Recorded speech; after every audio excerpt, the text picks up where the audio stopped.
Hey, what's up? It's Nick. We got a good episode this week. James and I sit down, catch up about what we've been up to, and James has a special announcement, so make sure you stick around for that. Also, the topic of the week is how our design process has changed. And of course, you all know the deal. Give us that 5-star review on Apple Podcasts and Spotify. Spotify has stars now too. So if you haven't done that, go do that. Give us a like on YouTube. Subscribe on YouTube. Tell your friends about us. Spread the good word about Minor Details. We really appreciate it. And yeah, let's hear that amazing intro by KYOSHY the Kid.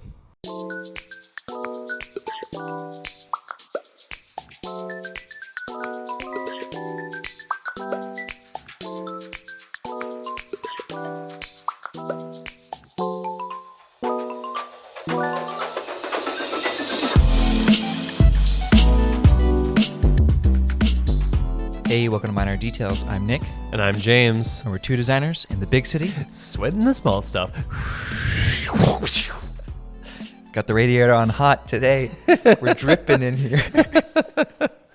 Heck yeah. Oh, man. It's been a pretty quick week, James. I feel like I just saw you the other day. Already sick of me. You Unbelievable. You got some pretty big news, though. Wait, are we sharing that news on the pod? I guess I can share that news. I am taking my leave from Peloton. Yeah. It's been an absolutely incredible journey from start to finish. Obviously, I started as a freelancer, and then went full-time 2 years ago. And obviously, the company's been through a lot of changes. I've been through a lot of changes. Right. You know, my family, everything. So, yeah, I have decided to transition and go to work for my father's company. Right. The Roto Molding Company. Roto Molding. Which we've mentioned on the Yes. So, yeah, I mean, there's a lot of reasons and things that went, thoughts that went into this. For me, it feels like the right time because I finally feel like I'm the best designer that I have ever been at this point. That's I feel like more confident than ever to sort of steer a design ship. Mm-hmm. So I will be the only designer and creative at my dad's company, which will be a really interesting challenge because not only would I be tasked with industrial design and all of that, but also graphic design, website, trade show. Okay. It's just a little bit of everything. Would you call yourself the chief creative officer or chief design officer? The do you CDO. Do you get a CEO role? Do you get a C-suite role? I think I'm just gonna do director of design. Okay. But yeah, I mean, I am so grateful to Peloton and to that company's been really good to me. Mm-hmm. They were my most consistent client throughout all of my freelancing. And then, I just feel like when I joined them full time 2 years ago, I was I think I've talked about this before, but working independently, I think I just hit a wall where I felt like I was stagnating, creatively in my confidence in myself as a designer. And I just got to work with just some amazing talent that also lifted me up at Peloton and helped me fully realize who I am as a designer, what my contribution is as an individual, as a designer. So, yeah, it's just been such an amazing journey, and I am sad to leave that team, right. And it's sad to leave a group of designers behind and then to be the only creative at a new company. But I feel like, I'm certainly not going to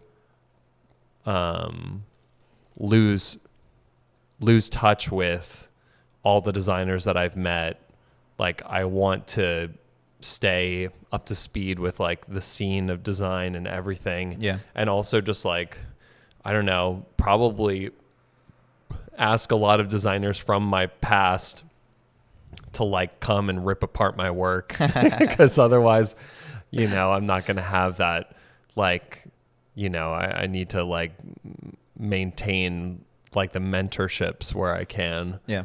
But yeah, I'm always down to rip apart your work, James. I'll critique you. Yeah. I mean, you know, you need it. So, yeah. So it's just like, you know. And your dad's company's in Pennsylvania. Mm-hmm. Do you want to talk a little bit about that, or? Yeah. So we'll be moving to Pennsylvania. But still kind of in the air where you're settling and just got to explore. It's going to be interesting because like I don't really know the area like through the lens of like being a father and like being a part of a family, like just to go back to where I grew up and also the surrounding towns that like I barely ever explored, right. And to see them with completely new eyes. Yeah. And obviously like they've changed since I've left. So I don't know, it's going to be an interesting homecoming, I guess. But yeah, still close to New York. You're still planning on coming up every once in a while. Yeah. So I think we're going to have to figure this out, but I think there will be a cadence of, you know, obviously I want to still continue the pod and I hope you feel the same. Yeah, man. I think obviously when I moved out to LA, it was a bit more uncertain what the future of the pod held. But I think with this, like there's, you know, we could create a cadence of like me traveling to New York and recording in person. Yeah, because I mean, I know you've been talking a little bit about it to me off the pod, but it's, you know, you've been thinking about Philly or close to Philly, you know, some area around that area. And obviously the train goes straight to Philly. Which, you know, 2-hour, 3-hour train ride, you know, once a month is not too bad. No. To come hang out with some friends. And yeah. Yeah. And it just like, it's just New York is a really hard city to leave behind because it is just like it's the best city. A creative paradise in a lot of ways. So like to have one foot still here in some way to just like keep in touch with the scene. Yeah. Cause I mean, I'm just like, that's like so invigorating about the city. Is like, I think we talked about this on an old episode, but it's like, it's funny because in New York, the trends come and like go before they hit the mainstream. So you're already sick of like a trend before it even hits like the mainstream of like design or whatever it is. And so like, it's just keeping in touch with those trends as much as you can. Cause like the biggest fear that I have in my life is like being out of touch, you know, like being one of those, I mean, I agree too. I remember, I feel like there was so many times when I was a kid and like wanting to play video games and like my granddad or something would be like, "Granddad, let's play video games." And he'd be like, "I don't know how to use this technology." And I'm just like, when I get old, I'm never going to be like that. But look at me, I can barely use TikTok. Yeah, I don't, that's the thing is like, I probably am already out of touch. Well, so I've actually thought about this, and this is not on our like docket, but one of the things that I've thought about is like, there are the designers who are constantly in touch with trend. Mm-hmm. And then there are designers who create and refine a style or, you know, their own specific style over, you know, decades. I don't know that there's one that's better than the other, but it's like, is it better to be a designer who's trying to keep up with the trends and who's falling flat, or like Is it better to be a designer who sticks to a certain style and lane and just keeps refining on that? It is interesting. I mean, I think, well, I there's some design news that I think this also kind of plays into. Maybe we just hop over that right quick. Yeah. So Sabine Marcellus, she's a furniture designer / artist, does a lot of like resin work. I think she's pretty famous for like, she did like this beautiful resin bathtub. It's just a bunch of cubes and rectangles. And then, you know, the tub is actually carved out and it looks beautiful. She just launched a new collection with IKEA and it looks beautiful. I'm a fan of her work. A lot of like gradients going on. She has she's pretty well known for some donut shapes. She did a donut poof for Hem, the furniture company. I think it's called Boa or something, but everyone just calls it the donut poof, you know, the donut ottoman. You know, obviously it's just such a viral shape, just a donut. And it got me thinking, like, who owns shapes? And kind of going back to what you're saying around, is it better to be a designer that kind of finds their niche and exploits that and that becomes their thing? Like, you know, I think even with Sabine's recent collection, she made a donut bowl for IKEA or a donut lamp for IKEA. And it's like, do you want to be known as a designer who does the donut?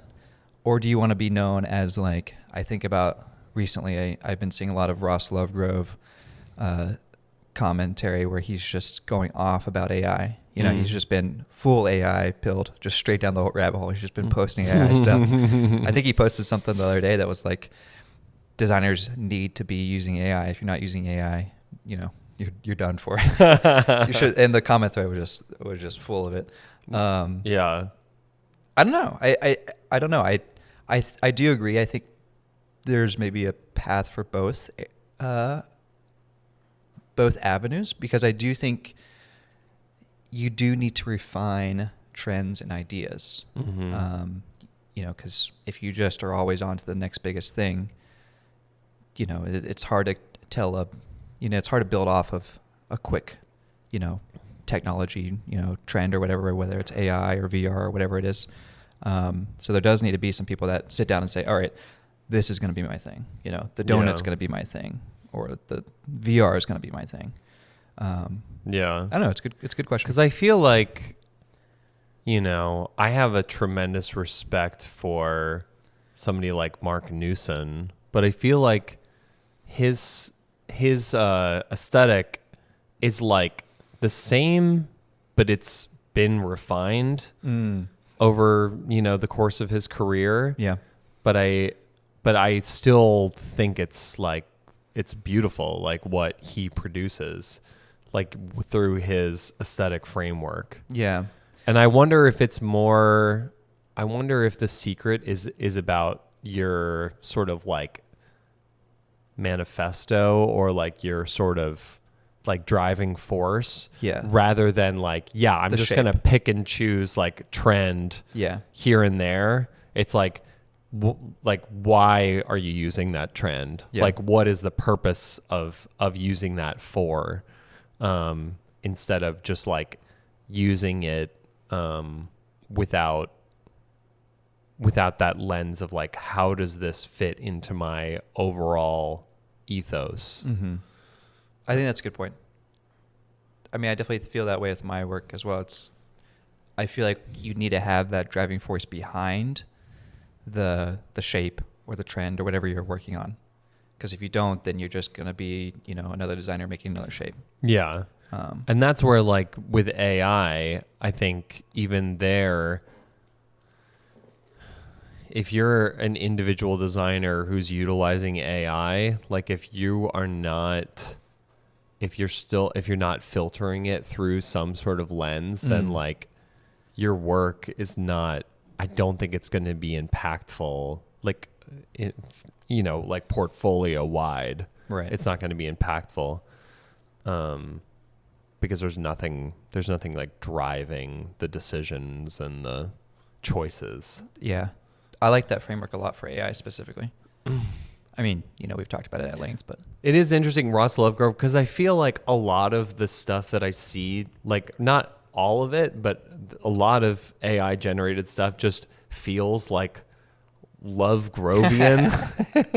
It Very feels organic, like this yeah. organic. Yeah. There's definitely like a segment of the AI generation that's like generative stuff that feels super organic, that like Art Tuvo kind of vibe. Oh yeah, Ross Lovegrove looked at. I feel like he just coincidentally had a technology that can replace himself. That'd be pretty crazy if they're just like all of a sudden the world was like, hey, we got a new technology. We're calling it the James 2.0. And you're like, nice. Exactly. Oh man. Yeah. Yeah. Well, that's big news. I guess going back to your Peloton thing. Yeah. Yeah. We'll see how it plays out. I mean, no plans to like stop the podcast or do anything right now. Maybe it might be a little more sporadic on how we release, but other than that, still trucking. Yeah, we'll figure it out. I wanted to show off a show and tell. This is the minor details of design, because this is probably not going to go on Instagram. So it's like something that I want to just show off on the pod, because that's where the true minor details are. Look at this thing, James. Look at it. Look at that thing, man. So I'm holding up a organizing rack that I did. I want to say it might have been before the pandemic. It might have been 2.5 years ago, 3 years ago. For this Scandinavian company called Norwex. They do a lot of really nice cleaning supplies. And they reached out to me to do this cleaning rack that held all their mops and their cleaning supplies and things. You can look at it if you want. And I did it on a project fee basis. It was like a pretty straightforward project. Nothing too, I wouldn't say like difficult. There's a few revisions here or there. But, pretty clean, pretty straightforward. Sent over the final 3D model and, just said, hey, if you ever need any updates, let me know. And then, the pandemic hit. I don't know, there's a lot of things going on with supply chain and stuff. So I had just kind of forgotten about it. And then I get an email like a week ago that was like, hey, the project's finished. Would you like a sample? And I'm like, oh, of course. Yeah, I'll take it. And I finally got it in the mail just today as we're recording. And I'm Nice. I opened it up and the craziest thing happened. It's exactly how I designed it. That never happens, especially as a freelancer, right? It's like, Yeah. it's like, can you believe it? I just sent the 3D model away and it came back exactly how I 3D modeled it. But yeah, I'm actually pretty pleased with it. It's kind of, it's made out of sheet metal, these kind of strips of sheet metal that are bent around. And then, there's 3 little shelves with these sheet metal kind of, railings on it. So you can put your bottles in here. Yeah. And then in between the shelves, little notches for the mop to hang on. Of course, I would say 3 compartments. 3 compartments. Like it's almost as if you split one shelf Yeah. into 3 compartments. Mm-hmm. And then there's a bunch of little hooks pretty much everywhere. So you can hang as many rags and cleaning supplies as you want. Little mop thing, little mop pads. Let me interrogate I'm you ready for it. on some of the details. Yeah. Why is there anything within their brand that led you to sort of these like 3 bold strips? Obviously they're a Scandinavian brand, and I wanted to do something pretty modern for them. They don't have I wouldn't say they have a really strong design language. A lot of their stuff, some of their stuff is off the shelf. They hired a new product development team, and that's when I got hired on of like, oh hey, we'd love to actually put a bit more design thought into some of these products. And I certainly had proposed, like I said, hey, I would love to do a full product line for you guys and make it all cohesive. And they said, well, I'm not sure we're ready for that right now, but maybe in the future. Yeah. And so this was the immediate need. They said, we need this product right now. This is something that we really want to work on, is this organizing rack. And so, yeah, I felt like the 3 kind of railings, which is a really strong aesthetic, very like clean, modern, and just felt very fitting, and a nice bamboo kind of shelf there. Yeah. I was just so surprised when I opened up the box this morning I was like, wait, is this exactly my measurements? This is my exact 3D model that they made. Yeah. Which, even then I'm almost questioning it. Like, did the factory not say, we could have done this better? Like usually the factory will cut costs somewhere, but it's just like, I feel like it's even the right gauge of material I expect and everything. Yeah.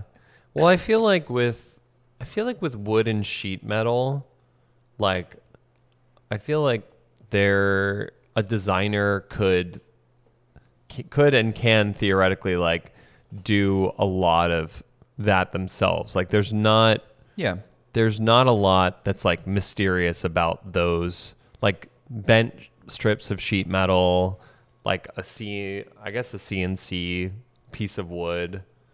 But yeah, like, I don't know. I think there's certain processes that like a designer can grasp pretty early in their career as to like, this will probably work. This probably won't work. Yeah. But it is like often a like very delightful surprise that there's like literally no manufacturer's comments on like what it is you designed. Like I'll even say this. So I designed this top strip here. I think all the strips I want to say are 25 millimeters. And I was assuming that they would just get a strip of sheet metal that was already that length, and maybe if they didn't have 25, they would use 30 or 26 or whatever dimension they had laying around, and just use that dimension and change it a little bit. But then I see these tabs up here where you can screw it into the wall, and those are still connected to the strip metal sheet. So they must have laser cut it, or because this doesn't come standard. Or stamped? No. I mean, this would be a really long sheet. Well, that could be stamped, actually. I guess there's a seam right here on the sides. And then you also have these like cutaways here between the shelves. Yeah. This sort of like drop down. Yeah, because the mop has a little like hanging little knob on it. Do you want me to go grab the mop so you can demonstrate? But yeah, I don't know. It was just like a delightful surprise that I'm almost like questioning, like, maybe they should. Maybe I like. That's great. It's so. I mean, this is, as an industrial designer, this is the moment that you live for. Yeah, it's the true process right there. Yeah, the dream. Very cool. Also been working on the hay bale sofa. I just bought a bunch of foam to make a real prototype. Yeah. Which maybe by the time you're listening, you've probably already seen. But I do have a funny story. You want to hear this story? I would love to hear a funny story, Nick. So I bought a bunch of, I guess, polyurethane foam and got enough to do, I believe, 553. Yeah, so 13 inches by 13 inches. That's kind of the dimension of the foam block. And I need to cut it somehow. And putting a knife through like 13 inches of foam is, I don't know, you can't use an X-Acto knife, right? I mean, I'm going to cut them individually. There's like a few strips that I can cut down, but I was like Googling, how do you cut foam? Apparently there's foam cutters that are like $500. These big kind of, they almost remind me of hedge trimmers. They're like electric and you could just like carve foam. Yeah. And then I feel like I was watching a YouTube video and they're like, so you can either buy these $500 trimmers or you can use a bread knife. And I was like, oh, well, of course I'm going to buy a bread knife because I'm not going to spend $500 to cut one prototype of foam. So I was like, okay, I could order a bread knife on Amazon, but I was like, I want to cut foam today. So I'll walk around and find a bread knife. And in New York, you have the dollar stores. You can go walk in. They just have all kinds of dollar store crap. Couldn't find a bread knife. A lot of them didn't have. I think some of them had like kitchen knives, just like chef's knives or paring knives. I went to a few stores, and then I went to this place called MTV, right in Greenpoint, and it was this old school appliance store, packed to the brim with like old appliances and stuff. Like, if it felt borderline pawn shop, like with counter and everything.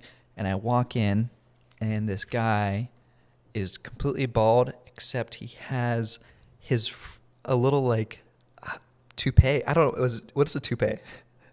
Is a toupee a thing? Is that hairstyle? Yeah, the toupee is like a fake piece of hair, like that goes on top. Yeah. Okay, it was that, except it was maybe like this big, like I don't know, like a size of a Post-it note. Yeah. And it was just on the front, and he looked like the old, like an '80s like car salesman. Yeah, that was the vibe. Like he had a suit on. Like this was his store. This was his like.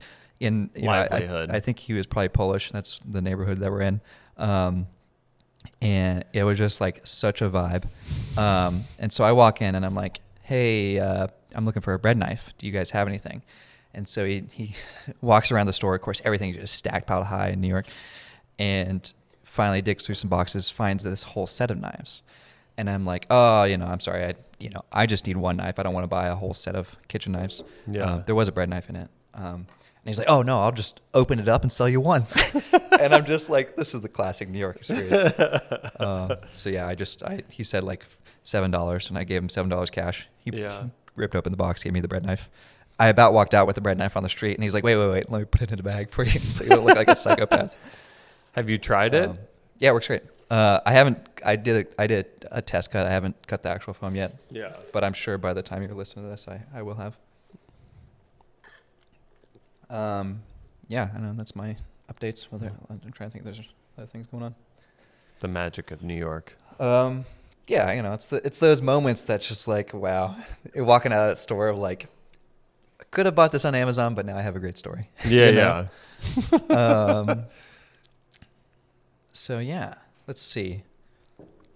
Should we do a little design news? Yeah, let's do it. All right. This one was kind of funny. We've been on Twitter a bit, and I saw this tweet pop up. This is from Andreas Markadalin. Andreas is the, I believe, Chief Creative Officer, Global Chief Creative Officer of Frog Design. I never talked to him. He seems like a cool guy. He had put this tweet out, and it says, the biggest mystery of the past decade is teenage engineering not being hired by FANG and not being able to scale as a challenger brand in the mainstream lifestyle tech. Guess they could have and chose not to. A missed opportunity, no less. And this tweet went viral. It got 2 million views,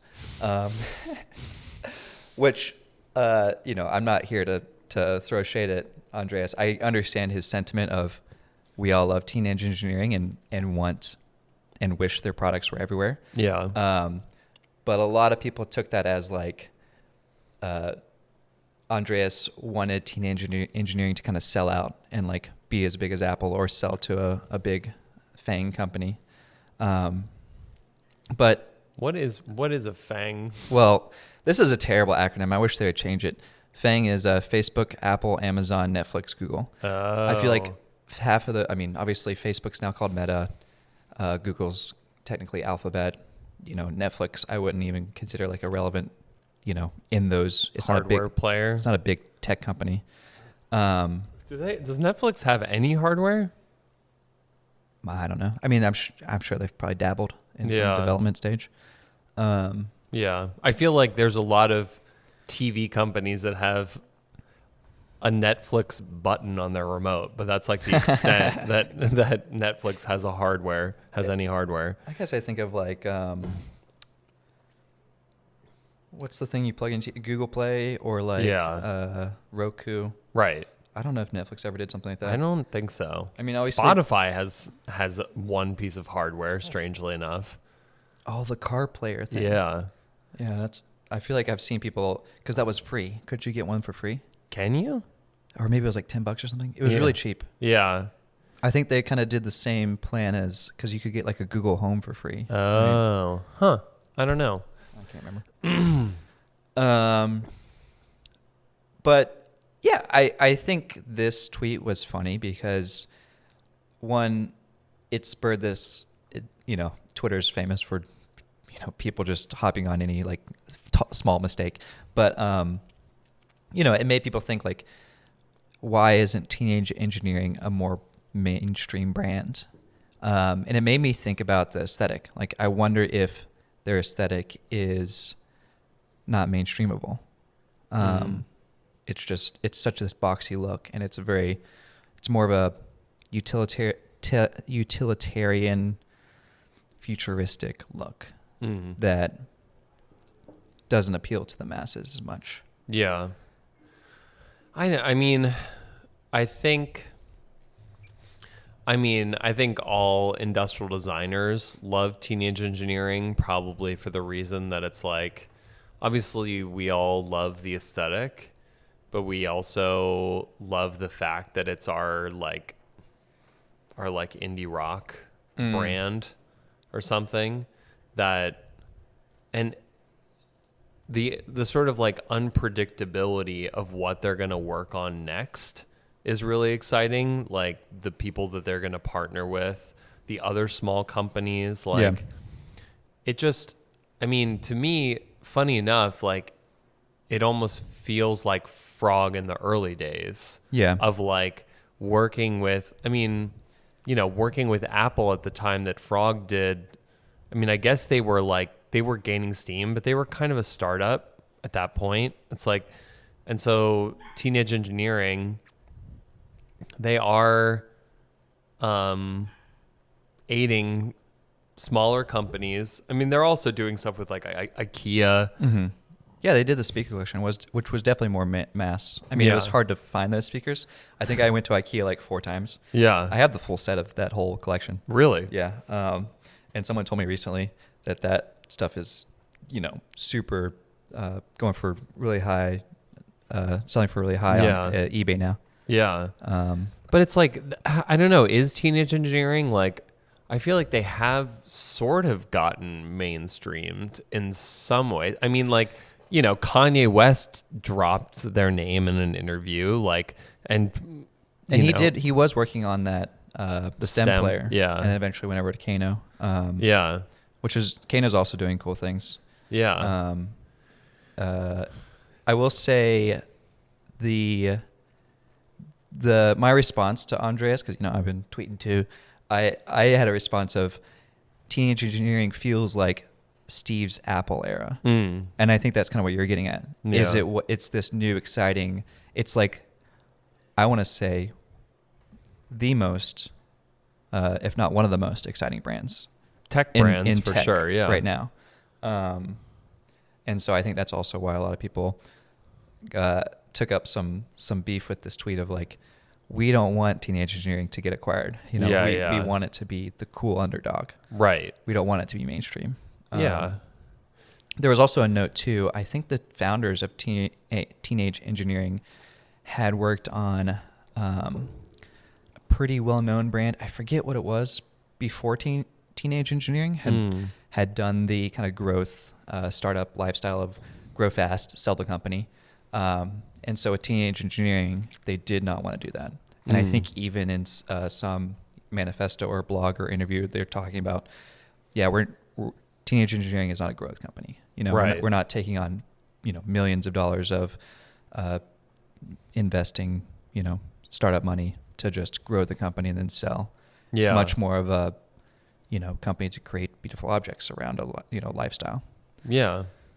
Yeah, it's a very deliberate choice not to, because if they were to be acquired by another company, then they would be at the behest of that company to do work for them instead of, like Teenage Engineering feels like, the best industrial designers in the world are just working on passion projects and releasing them, and it like, that's what's so exciting about it is like, I think that is like palpable that the products that are being made are like things that they wanted to work on, that they really enjoyed working on. And like, so I think that that makes a huge difference. Mm-hmm.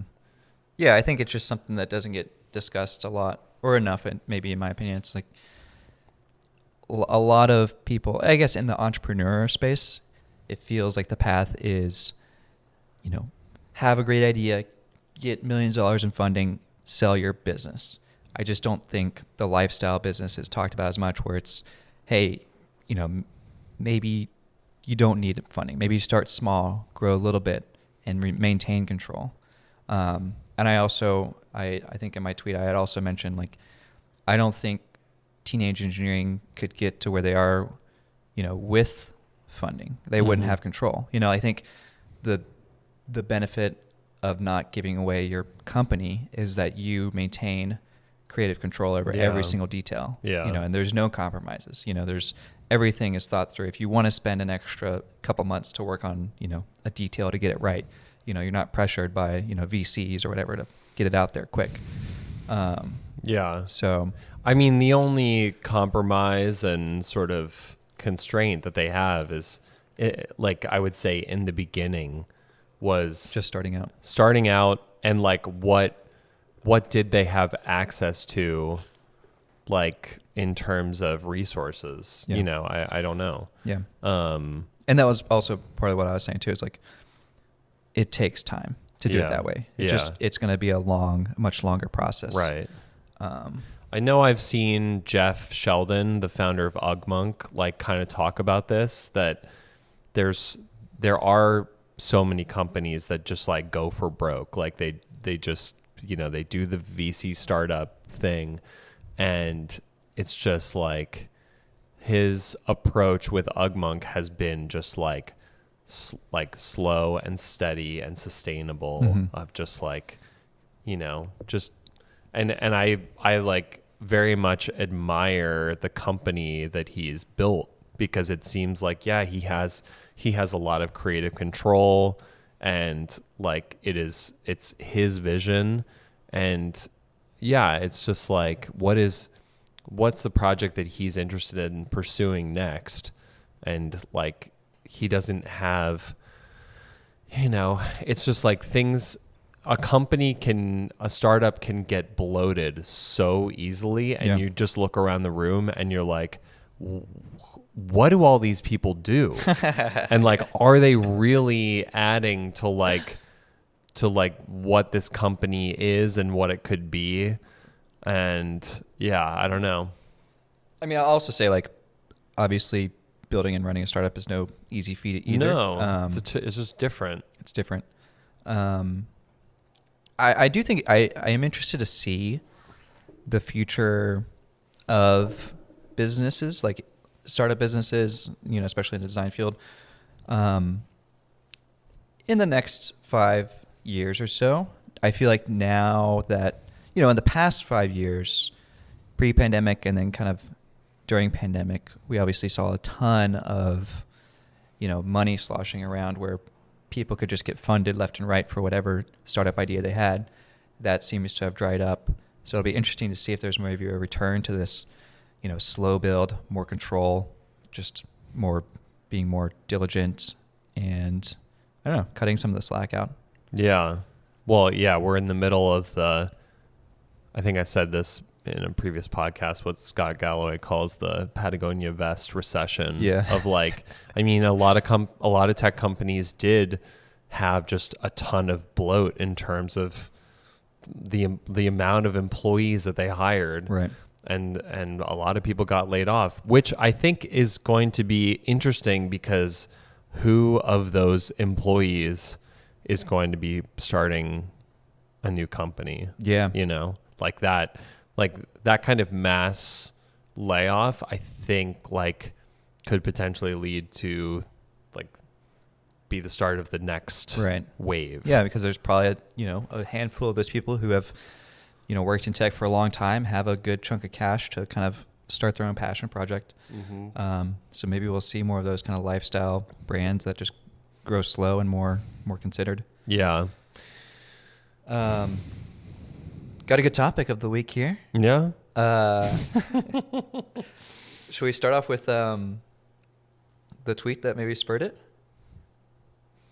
Which tweet? Well, so the topic of the week is how our process has evolved over time. Yes.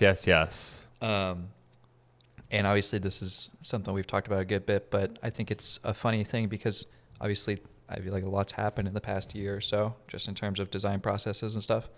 I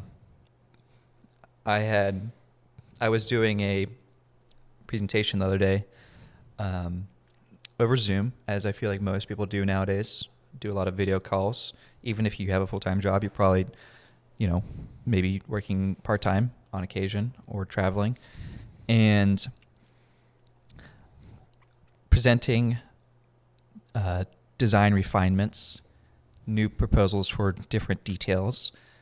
And while we're discussing the changes of this, I was working on a chair design, and while we're discussing like how we should fix this one detail or change this one detail, we start to get in, a debate around like, oh, well, this detail is better than this detail, and aesthetically or feasibly, which one's better, and just kind of your normal design meeting. And so I start just, I'm on Zoom. I start just Googling stuff, sharing my screen, saying like, well, this famous chair does it this way, and maybe we could do, an edge detail similar for structure and things like that.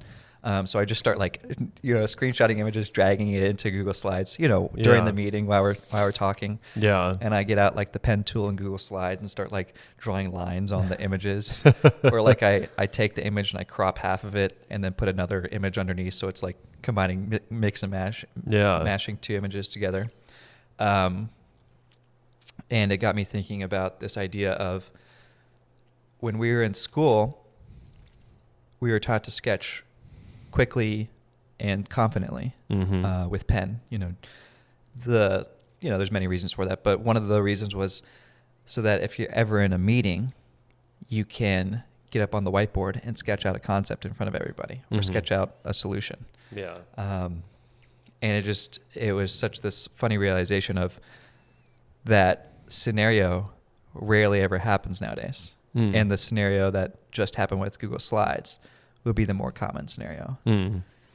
Well, I think it depends. Depends on if you're in person or at Peloton, we're like constantly whiteboarding because we're all together in the same room. But yeah, I mean, certainly during like the whole pandemic, all the Zoom calls and, obviously with what you're doing, which is like you have clients all over the world. So, I think like, well, I mean, the thing that it comes back to is just that, like, obviously images are really powerful, especially when you're working with people of different backgrounds, like worldwide. Like, the image is what translates most of what you're trying to say more than anything else. Right. So, like, being able to access your, like image creation, whatever that looks like photo collaging or drawing in Zoom, like drawing with the pen tool in Zoom, which I love to do. It is just still so powerful. I mean, I love finding programs that are like not meant to be sketching programs, right? And like the king, you're the iPhone Note Sketcher king. Yeah. And wait, have we talked about your sync? We've probably talked about the sync. Oh my! I think we have talked about it, but I want to update that because you showed me that the other day. Let's tell everyone how many likes your Instagram post has. I think I don't have my phone. It's charging over there, but I think right now it's like 24,000 likes, which just like it's like bad for my mental health how good that post is doing. You're like, I've peaked. It's over. Because it's like, it's just literally 24,000 likes. Insane. That is for reference, for, like my best post prior to that like got 22,000 less likes than that post. It's like I don't understand. I don't understand it at all. Actually, it's funny. This was sketched in the Notes app, right? Was that Notes yeah? app? Oh yeah. Yeah. iPhone Notes sketch got 22,000. It's funny because I told an engineer that I work with about this post, and like a week later she came in. She was like, "James, the funniest thing happened." I was just like, I had my Instagram out, and I think she was just like, she maybe had her like saved posts up or something, and her husband was like, "Wait, what's that?" and pointed at the sync post. I'm like, I don't understand it. And it's like, it's just such a, because it's like that to millions, because it's, you know, it's gotten viewed more times than that too. It's like that to a million people is like the broadest representation of my work, of anything I've done. Defining work. Oh my God, so ridiculous. But it's, yeah, I mean, it's like, it's cool. I also have to give Allison some props because I had a post for the sync and she was like, "That's not very good." Wait, what was the original? It was just like 3 syncs like in perspective. Okay. And then I was just like, fine, like I'm just going to do a bunch of orthographics. It's crazy cuz like also some of my other of my like best posts have been side view sketches. Interesting. It's just like, why am I drawing in perspective anymore? What's the point? Well, side view is like the simplest way to convey. Yeah. But no, I love like there's also, back to Zoom sketching, there's like an engineer that I've worked with that like he mastered like using the shapes in Zoom. He'll just do like really quick like section views of like everything coming together, but just with like the shape tools. Yeah. And I'm like, this is awesome. This is so cool. Yeah, so I don't know. I think the thought about that made me think they should start teaching how to draw in Google Slides, you know, or how to draw in Zoom. Yeah. In school. Yeah, I wonder like how kids collaborated, because there was a period of time where I feel like kids who were doing ID were not in school during the pandemic. Yeah. And I don't know if they had group projects, and I'm curious like what they figured out. Yeah. But it would be cool to just like, we just need to have a conference of just like pandemic era like innovations and design process or something. Because some of those things have like lived on, you know? Yeah. I feel like pre-pandemic, I mean, I guess there was definitely still a lot of, you know, Zoom calls, but there was an era where you didn't really do Zoom calls, you know? Yeah. It wasn't super speedy and, you know, I would say early. Yeah. You know, 2020, I don't know, 2016, 2017. Like, I don't know, it just wasn't a thing really. Yeah. I heard one of my a Virginia Tech alumni, Jonathan Kim, he works at Shopify, and he was being interviewed, and he said that they bought everybody on the ID team 3D printers like for their homes so that they could like review things. Mm-hmm. It's like, I think that's another, we can dive into that whole thing too. Yeah. I feel like in school, and maybe this is just us old designers talking now, because like, in school, when you wanted a physical prototype, you had to carve it out of foam, make it out of wood, get your hands dirty. Yeah. I mean, I don't know how you guys I don't know what your access was to 3D printers. At SCAD, we obviously had 3D printers, but you had to pay for it, and everyone's a broke college kid. But nowadays, you're right. I think it's just like, why carve stuff out of foam anymore? Yeah. Which is a interesting thing to dive into as well, because I do think there's some merit there of feeling forms with your hands. Yeah. And shaving, like building forms with your hands. Obviously, when you 3D print something, you can feel it. and it's just much harder to kind of shape it after the fact. Yeah. Well, that's why I've always like enjoyed sort of a hybrid approach of like you print something, but then you like pack clay or something on top of it to just like, but yeah, no, I wonder, like, I do think that was significant to like have the experience in school, because that was the last time I had the experience of like carving something and feeling it. And like, I wonder how that fed into my CAD and 3D generation, and like also just ability to like perceive things in 3 dimensions and be able to like sketch it by having like a model right there. Like I wonder. It makes me also think, I think it's either Pratt or RISD has the famous project where the students carve out a plaster. You know, they carve, and it's not even designed products. It's just a sculpture. It's purely a sculptural form project of just creating a shape that's just a beautiful form. Yeah.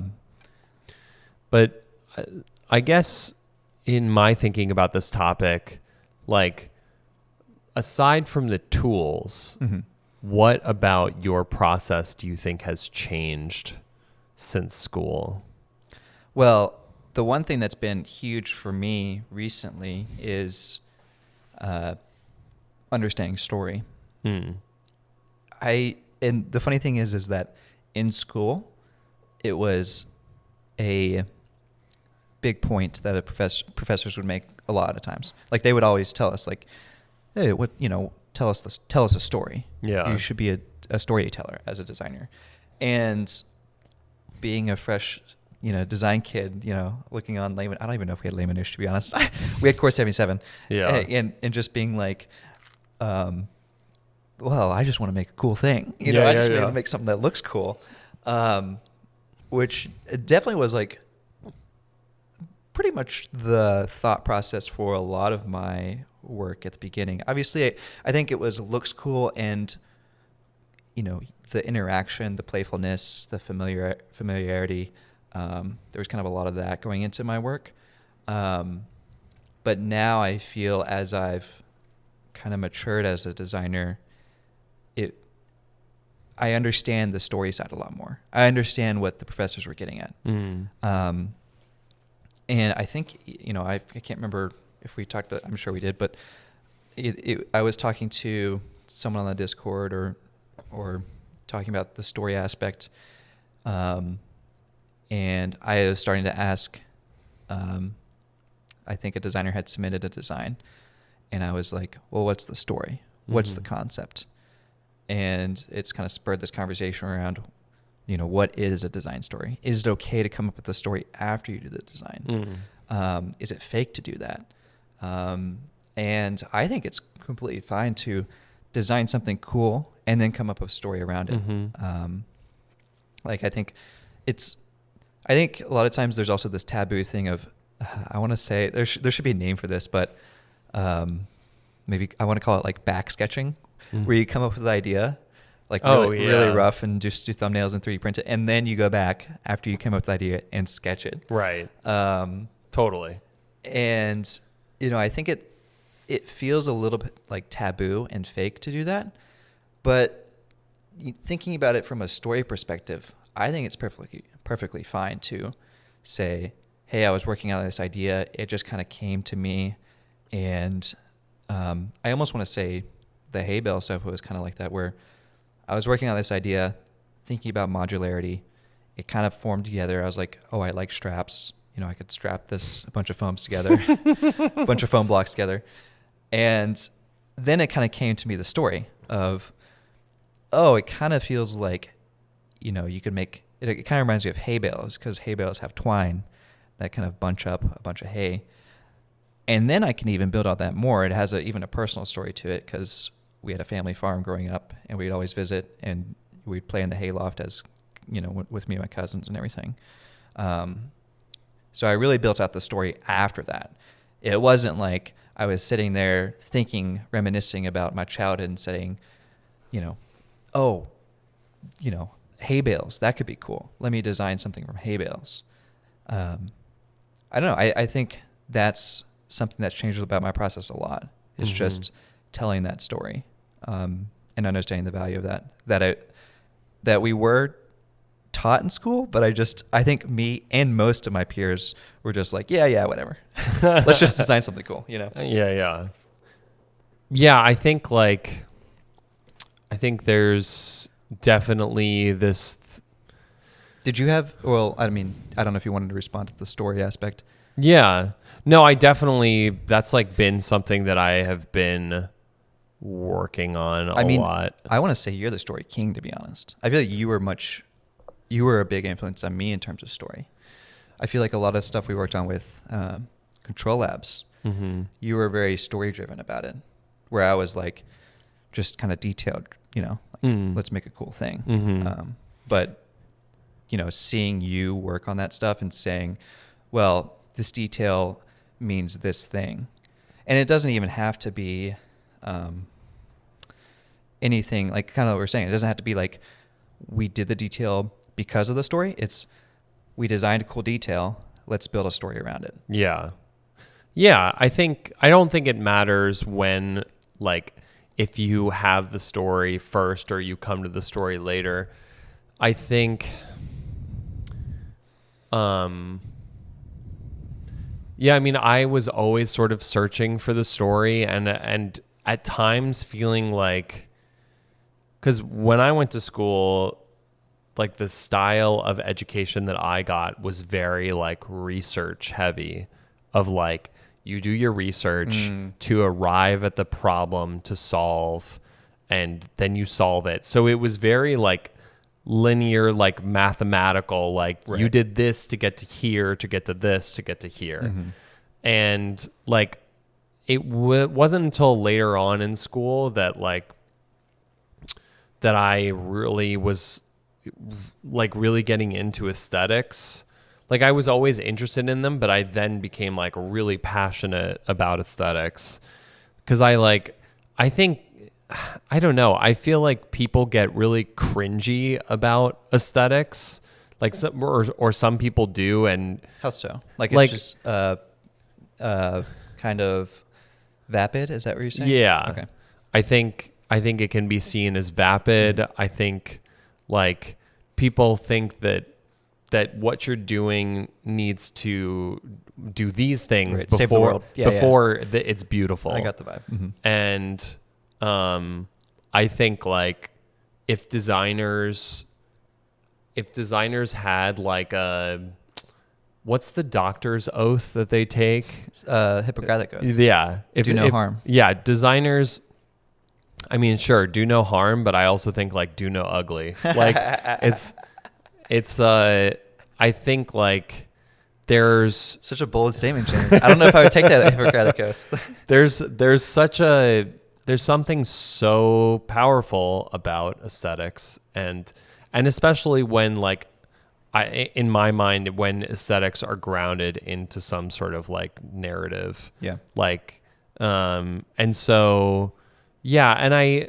But I do think that like, I think in general in our society at the current moment, we put so much emphasis on like words and language and story that like we don't, like that's why we think like, oh, we need to have the language to talk about something first before we can have the thing that it resulted in. But it's actually like, I think you follow your intuition and then the story can get pulled out of like out of that, intuitive exploration. 100%. But yeah, I mean, I think just like giving yourself a framework to, again, like what we were talking about earlier, you push past a trend, you like push through a trend to find something that like is meaningful to what you're designing and not just to like fit into the current cultural portfolio of like the trend, I mean, I think even going along this storyline, it feels even more important. I know we've reiterated this on pretty much every episode now, but that aspect of design feels almost the most important now, with all these technologies kind of converging on democratic design, right? It's like you have AI now, anyone can come up with an image. You have VR, you can easily 3D model stuff. You have, rendering software like KeyShot and plenty of other, like Blender's free. KeyShot is just so simple to just drag and drop, make things look super realistic. It's just all those tools of our process have just become so good and so quick that anyone can make a shape and make a pretty image. Right. And, that really leaves us with like that one last thing. Yeah. Of what are you actually trying to say? Right. And I do like, even though I was very story obsessed before this point, like when I met McKay Nilsson and he told me about his process, like where he would sit down and write about what he was going to design. Like that's when it sort of like unlocked everything for me. And that's where like at Peloton, I felt like I like hit a stride of just like coming up with unique aesthetic solutions to things through like a storytelling framework, using the industrial design language principles that we like created, like all of these things to like go into like, hey, I chose to make this shape and it's not just arbitrary. Like it is beautiful, but it's not arbitrary. It fits into like a larger story here. And that story doesn't necessarily have to be functional. And in fact, yeah, I don't know, the whole form follows function discourse. It's just like, should we say form follows story? Is that the new vibe? Something like that. I think we've lost a lot from like the Art Deco days of just like, and even so many aesthetic movements before that. But like to me, Art Deco is like one of the greatest like contemporary design architecture movements, because not only was it future facing, but it was like ornate and optimistic. Like it had all these things tied into it, and just like, yeah, I don't know where I'm going and where I started, but no, I like it. I mean, we're spurring on Art Nouveau, as you like to say, with AI and all this VR stuff. Yeah. I mean, there's a lot of things I feel like have changed. I certainly in the technical tools have changed, but I like your question of process. Yeah, I mean, the only other thing I could really think of is, this is like just a silly little thing that I remember in school.